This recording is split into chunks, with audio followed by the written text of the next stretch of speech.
Hi everybody, welcome back to my channel. Quite some time ago, I did a video where I did an AMA and I just responded to a bunch of them on YouTube. I wasn't necessarily planning on doing that, but then today I just had a burst of inspiration and some people on Instagram were asking me some pretty good questions. So let's do it again. Here's an update. I have not actually looked at any of the questions yet. I just know that I've had questions come in. So I'm gonna have to get Instagram open and prepare. Wow, some of these are philosophical. Okay, I guess let's just go in. Okay, first one. When is it that you're coming back on the Rainbow Six stage?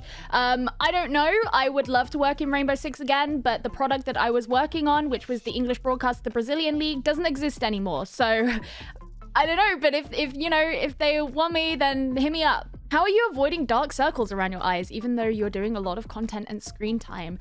Number one thing is sleep properly. A lot of gamers don't sleep properly.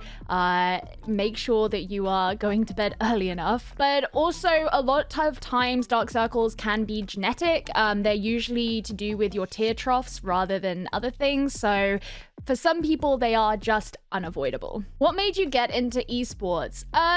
Basically the fact that I was really into video games and I really loved the culture of esports. I had a lot of friends at university who were into like League of Legends esports. And at the time I was only interested in first-person shooters. So I didn't really feel inclined to watch League, even though I'm a really big fan of League of Legends now. But as soon as I found out about Overwatch esports, I was like, oh my God, there are esports in the genre that I like. And I know that there are going to be CS fans out there who are like, excuse me, what? But I've never played CS. I was never in the scene. So I think I deserve some forgiveness for that. But yeah, that was basically it. And I also I loved making content. I was already doing a lot of stuff on camera and I knew that I would love working on camera. And so all of those things married together kind of made it the perfect thing for me to get involved with. Any moments in your life that you felt inspired you to make a U-turn for the better? What a fucking question. Definitely have had a lot of these moments. They're usually quite pivotal moments and I think everyone goes through them. Too many to mention. I think one really big one was when I was around the age of 19. Basically, as a teenager, I was not a great person. I was very selfish and stubborn and cold and not interested in giving a shit about other people. And then I met a guy who I was like, oh wait, I actually like this guy, and realized that to be in a relationship with someone or to make someone want to be in a relationship with you, you have to be a nice person. So that was definitely a big learning point for me, which I love to cite.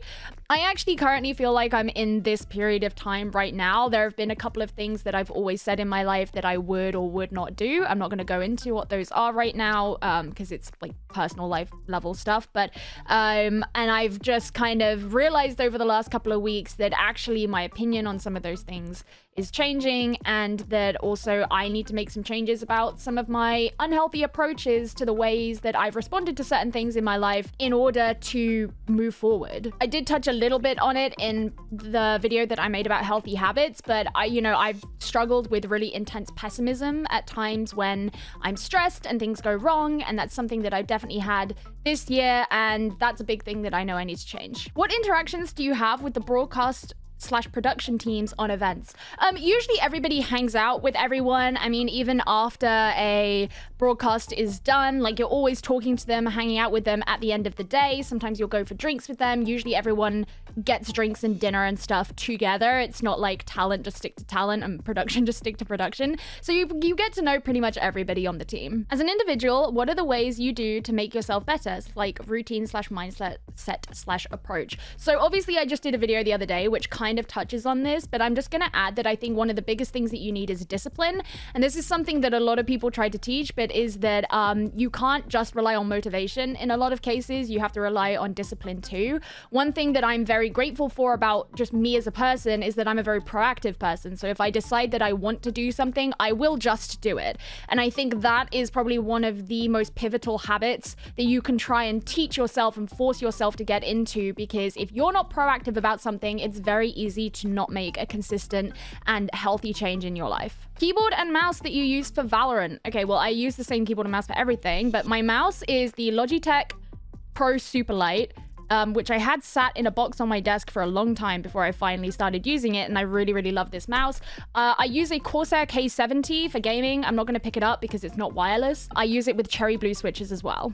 Okay, I do have another keyboard here, and me picking this up stopped the recording of my audio, so that's great. It's a Logitech G915 TKL. This has the Logitech brown switches in, but I basically use that mostly with my iPad or my laptop, and if I need to do a lot of typing. Do you think the younger version of you would be proud of what you've achieved? That's a really good question, because I am very guilty of judging what I've done based on what I'm doing now, rather than looking back and saying, okay, but how far have I come? What have I achieved?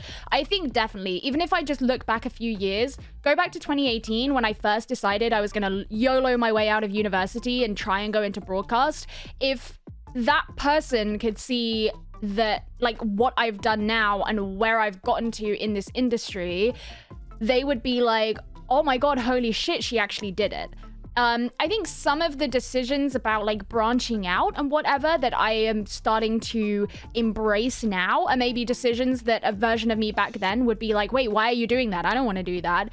But in terms of like how far I've come and maybe recognition I've got for the things that I've achieved, that is probably something that a younger version of me would be very proud of. What's something that you want to accomplish by the end of the year? I would love to answer this question. And even though I'm not a superstitious person, I still kind of feel like I would jinx it if I said it. I've always been really bad at that. It's like I'll never like outright say my goals, because then if they don't come true, I will look like a fool. How do you handle the fluxes in your employment and not knowing when your next gig will be? This is a very good question and a really important one if you are going into any freelance profession. This is something that there will be times where it simply isn't a problem. You are getting a ton of gigs and the momentum's really good, and then there will be times where that just isn't the case. And that was definitely the case for me at the beginning of this year and for a number of months, that caused me a ton of stress. Now, for me, I've always kind of handled that badly, but that's because I panic about not getting to literally do the gigs that I want to be doing, and less so about finances. And I think this is something that I've tried to be very honest about in my when people ask me about how I got into esports and my just general path in esports, is that for me, I'm very fortunate that at least at the point in time that I'm at right now, when those fluxes happen, I am financially secure enough for it to not be a huge problem. And I can see why someone who's maybe not in that position would have a much harder time with it. And that's why I think that considering whether freelance is the right decision is a very, very important consideration to make if this is a kind of career that you're looking to go into. For me, it literally just comes down to emotional stress mostly, and yes, historically I've not dealt with that very well. That's one of the big things that I'm trying to work on at the moment and ensure that I can deal with that much better. But yeah, honestly, it feels like shit, and it's gonna feel like shit for anyone who's in that position. And if you are a freelancer, guaranteed you will hit that spot at some point. The important thing is to just understand what your options are and try and prioritize through those options while also working on, yes, trying to get to your next gig. If you were to play a character in a TV show, who would you pick? So I remember I had a conversation with someone a couple of months ago about if we were to play like any character, who do you think we would best suit? So it's not necessarily a TV show, but I remember the two characters I picked were Amy Dunn from Gone Girl and then Katerina from The Taming of the Shrew, which is my favorite Shakespeare play. Make of that what you will. What do you find are the tougher aspects of life on camera, and what's your plan for after? So honest answer is I hope to never have to have a life after working on camera, because I love working on camera so much that I just want to do this forever. I'm sure at some point that will evolve into something else, but it really depends on where I am in my life at that point and what it is that I'm doing that I think is going to influence that decision the most. As for what do I find are the tougher aspects, I think probably people giving opinions about technicals of broadcast when being underqualified to do so, like random people. You know, everybody has the option to criticize things about you, whether it's how you look or how you present yourself or how you literally do your job. I think a lot of people make criticisms about those things without necessarily actually knowing what goes into those things, because you only see what's on camera. I think also that I've definitely had times of stress before where I worry about being perceived to be a certain way because of my body shape, and worried about the fact that like people are going to judge my performance on camera and stuff like that just based on those things, if you catch my drift. Do you have any specific life goals right now? Yeah, I actually think right now is the time in my life where I have the clearest idea of what I want, but there are definitely things that I need to work on and be putting in a lot of graft to actually have that as an option right now. So kind of a weird place to be, but we're doing the work. What esports game do you personally like and secretly want to play in majors one day? I don't want to play in a major of any game. I think some people find it hard to believe that some of us don't want to be pro players and don't care about being good at the game.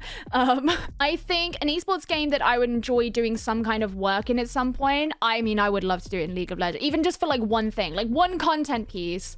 I really, really love League of Legends, so that's something that I would really enjoy doing. I would also love to do something in the official NHL esport. That would be sick. Anything still need doing off your bucket list? I don't have a bucket list. I've never had a bucket list. I think it's a stupid way to look at the world.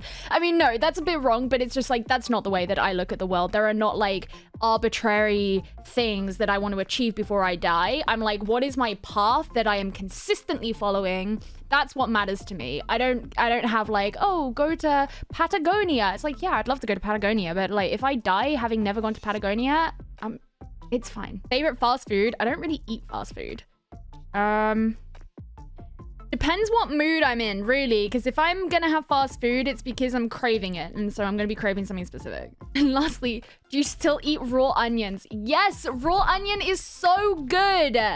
You are not enlightened. So those were some of the questions that I got asked on Instagram. I always love doing AMAs, and I especially love being asked like actual thought-provoking questions because it's interesting. I don't like it when people are like, what do you prefer, cake or pie? Like, so I really appreciate all of the great questions from everybody. If you have any more questions for me, feel free to just DM me on Instagram or reply in the comments down below, and I can try and do another AMA like video at some point. I think that would be a lot of fun. But for now, thank you guys so much for watching this video, and I will see you in the next one. Goodbye.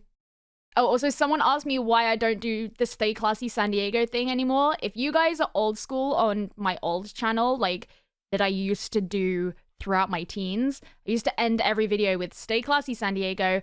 The reason I stopped doing that is because there was really no place for it in esports. It was just random and didn't necessarily fit in with anything. So I grew out of it. But here you go. Stay Classy San Diego.